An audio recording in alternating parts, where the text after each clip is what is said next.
State monitoring સેલની ટીમે બાતમીના આધારે સુરત જિલ્લાના માંગરોળના પાલોદ ગામ ખાતેથી દારૂના જથ્થા સાથે 7ને ઝડપી પાડી કરોડોનો મુદ્દામાલ કબજે કર્યો હતો. સ્ટેટ મોનિટરિંગ સેલની ટીમે બાતમીના આધારે સુરત જિલ્લાના માંગરોળના પાલોદ ગામ ખાતે દરોડા પાડી ત્યાંથી 44,54,000થી વધુની કિંમતના દારૂના જથ્થા સાથે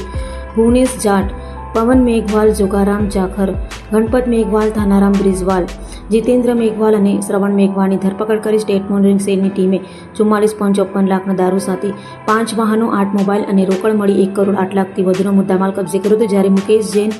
જગદીશ ભાવરામ, મદન ચૌધરી, રમેશ મેઘવાલ, અશોક મેઘવાલ તથા Bolero pickup, Tata Intra truck સહિતના વાહનોના માલિકોને વોન્ટેડ જાહેર કર્યા હતા.